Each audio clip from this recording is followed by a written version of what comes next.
Hey, Hickok 45. Today, I'm glad you're with me because we're going to look at the lever gun, the first successful lever gun, really, that started it all. The Henry, the 1860 Henry.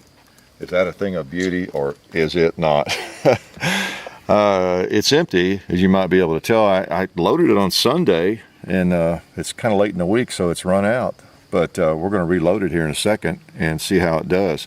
This is the first successful lever gun, I guess you could say. Not the very first attempt at it, but the first one that was produced, sold, shot, and used, even in the Civil War.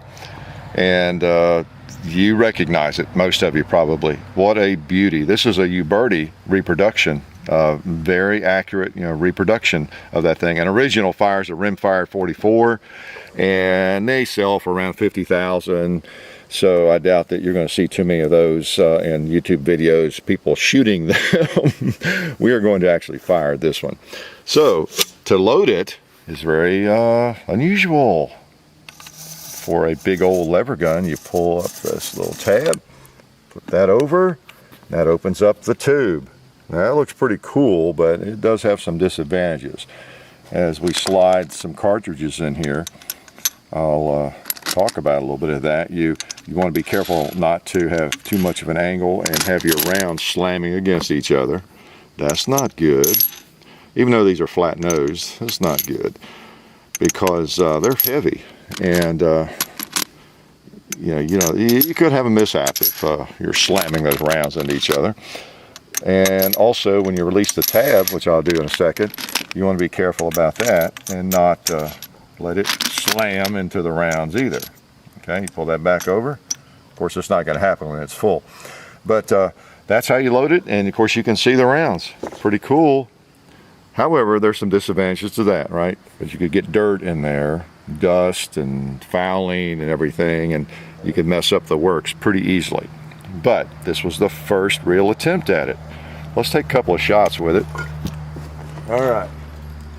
This is 45 Long Colt, okay? We couldn't find any 44 Henry rimfire, or we would have bought some, maybe some bulk packs of it. And if you tell anybody I missed that 2-liter there, I will never forgive you. But that's what I just did. I don't know how that happened.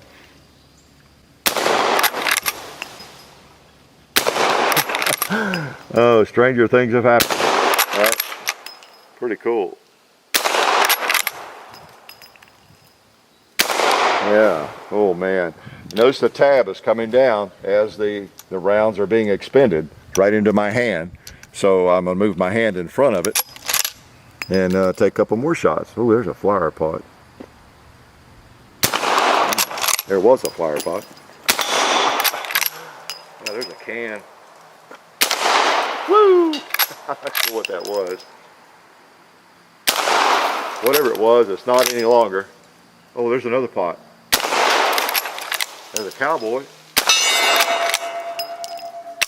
That's appropriate, isn't it? So you see that tab comes all the way down now. And like I was saying, you wouldn't want to reload it. Say you were just going to load 4 or 5 rounds or something. Let that thing fly because look at that. That might not be good if you slam that into those rounds. Okay, so that's just something to be aware of in terms of safety with these firearms.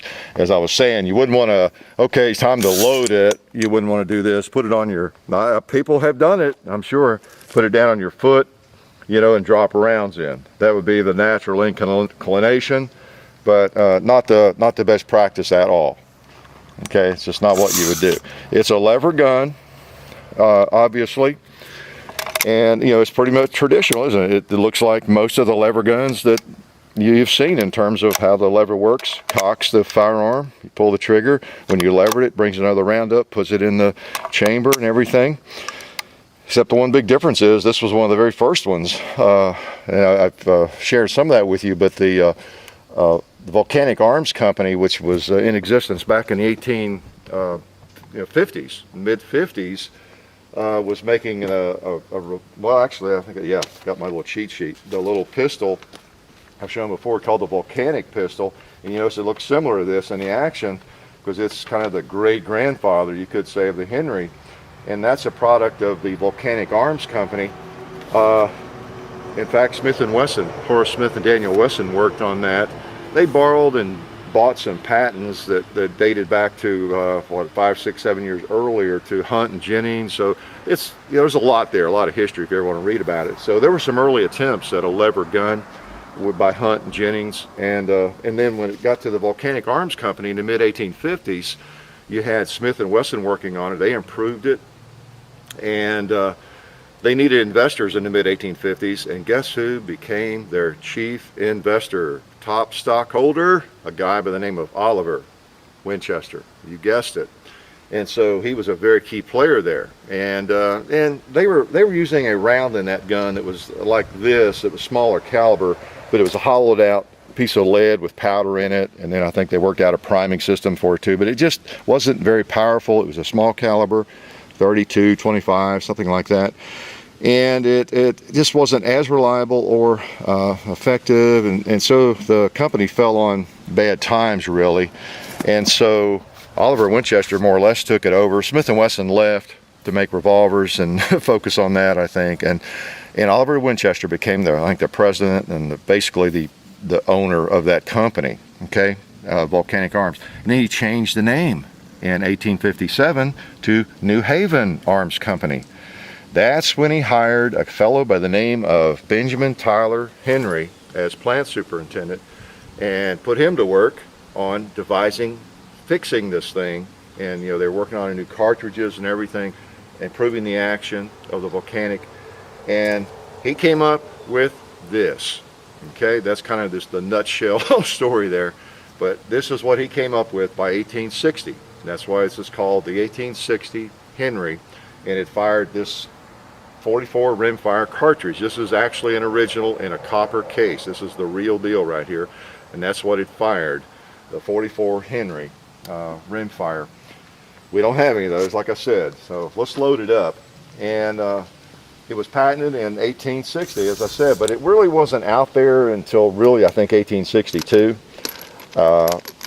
And they didn't, you know, get them produced, the machinery together, and to make them enough to get them on the market until 1862. And the military, the North, bought around 2,000 of them almost, I think. But from my reading, only about 1,000 of those actually got into service. And most of the ones used during the Civil War were purchased with, you know, private funds by the soldiers, and there were around 10,000 of them out there, and you know, used, especially on the northern side by the Federals. But it was a very desirable firearm to have, as you can imagine, because again, as I have pointed out before, 1860, 62. If you had a handgun in the you know, Civil War, you were carrying probably a cap and ball pistol, just like this 1860. This is an 1860 model Army, very, very popular. You loaded it as percussion. You know, it had all this business to go through to load it from the front and everything. It didn't use cartridges. There were later some conversions even to this cartridge, but that was later in the 1860s, later 60s. But so they were packing these. They were packing muzzle loaders. Most soldiers had a muzzle loader. So can you imagine how cool it would be to have this? As Colonel Mosby said, it's that damn Yankee rifle that you load on Sunday and fire all week.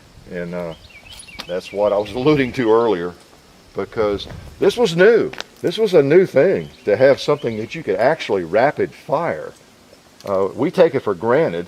In fact, some of you might look back on it and say, wow, an antique, an old lever gun, you know, who wants that? Well, in the early 1860s, this was like having a minigun. It was something that would hold that many rounds, enclosed cartridges that were pretty much protected from the rain, because you know what they were doing before then, they were loading from the muzzle, and with powder and ball and everything. So this was high tech, really high tech. So let's bring one up. In these old toggle link systems like this one in the 1866 and the 73 and the 76, you had a toggle link system. You know, the elevator would bring the round up and go straight in, a torpedo right into the chamber, and then you bring it up and fire it. And I think the sights are pretty close on. I've not had this long, but Let's try that red plate, just for kicks. Yeah. There we go.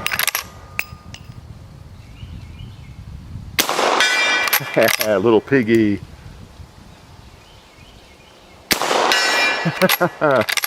Try a turkey.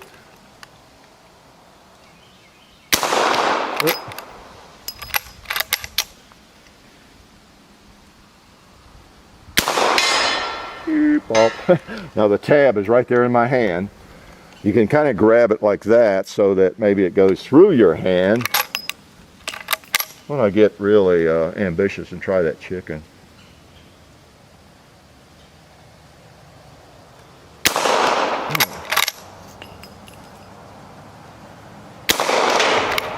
Not sure where I hit.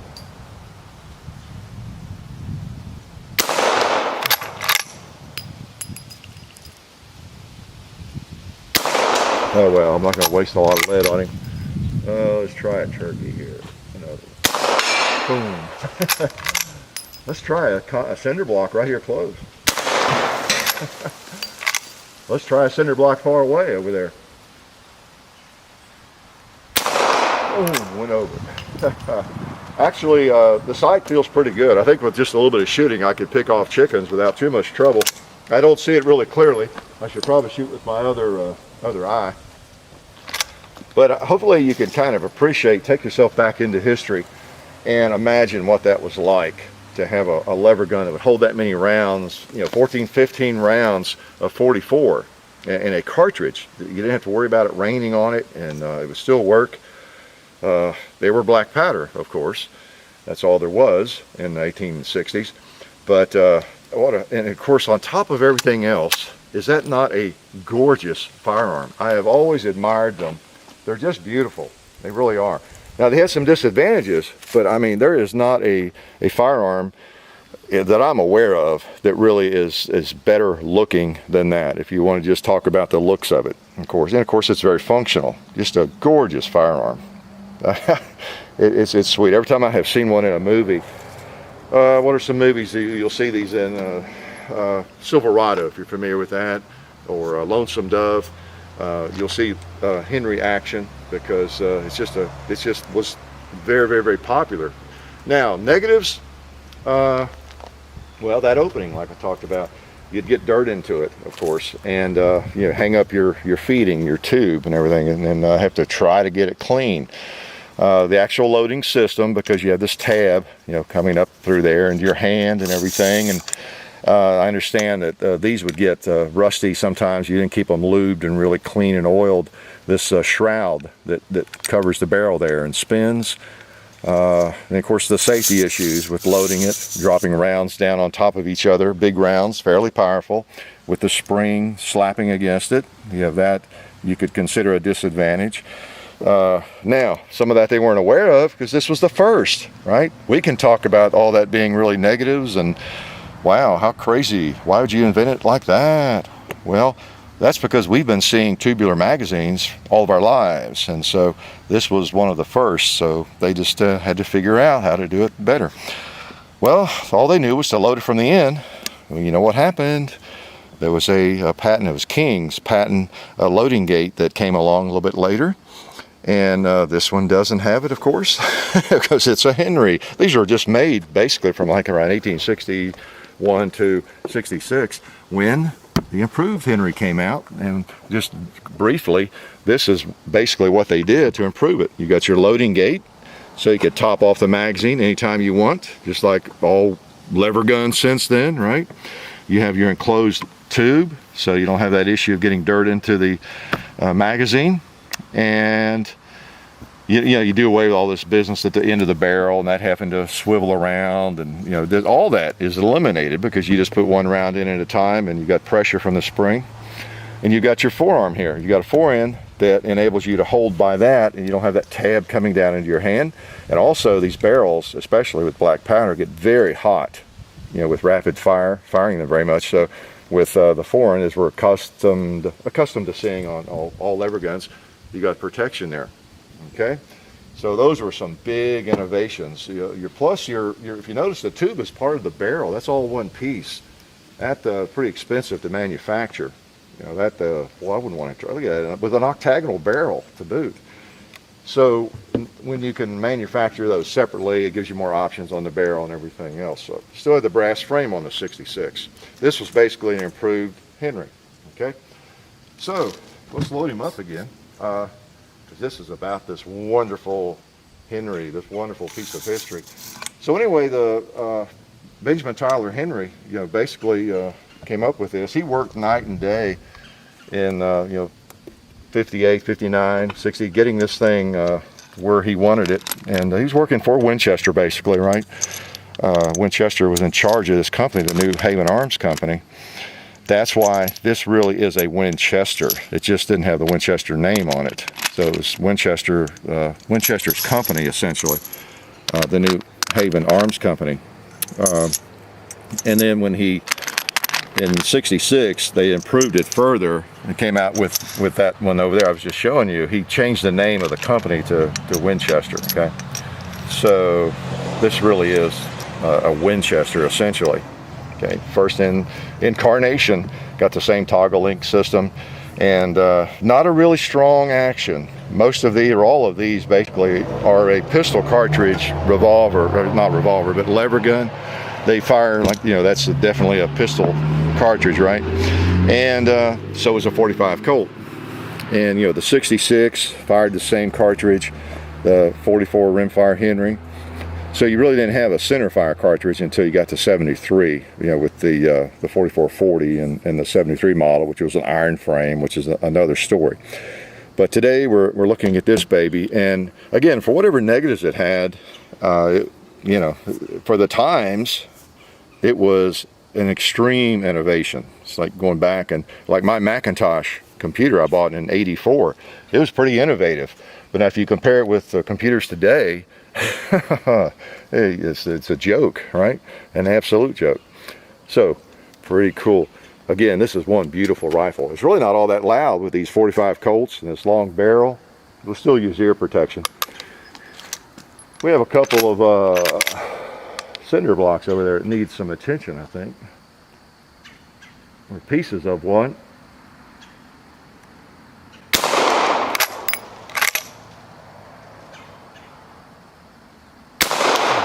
There we go. This one right here needs another hit. For sure. Oh, nice. Oh, we haven't shot the gong.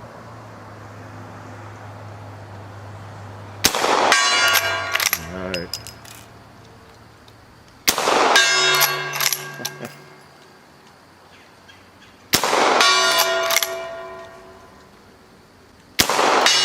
Bring a little history to the gong. Yeah, and up close here. Oh, yeah. Let's try a plate here, see where it hits.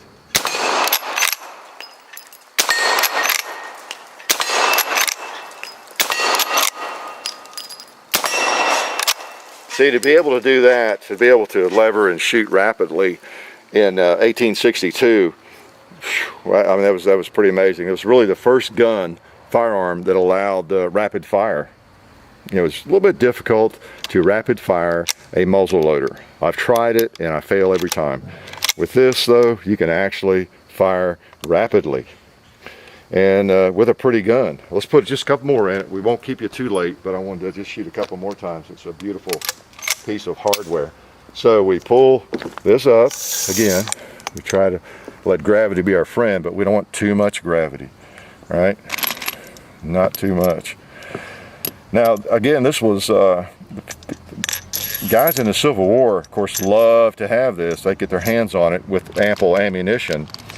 And then, of course, the question always comes up is why didn't the military just really go to this kind of firearm? And again, the lever was one of the reasons. The military brass felt like it was too fragile. They say that about a lot of lever guns. And then difficult to shoot from a prone position with, the lever and any other reason they could think of. It was used though. I mean, these lever guns were used in militaries around the world, Turkey, different places, especially before there were other better options, But Think about it. If you were in the Wild West, because 1860s, you still have some Wild West for sure, don't you? Wild areas, maybe in lots of areas, but wild country in lots of areas. And all you had before this was maybe a single shot shotgun or a rifle, and you know what it took to reload it. Well, think about this.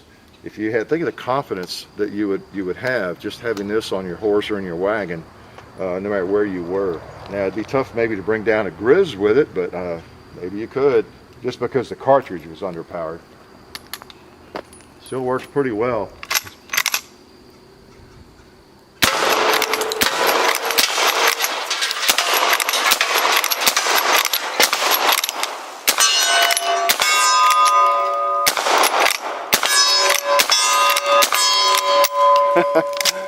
Having that kind of firepower in 1862, you're fighting in the Civil War, or I don't know, you're being attacked by anybody, any kind of bad guys that want to do harm to you.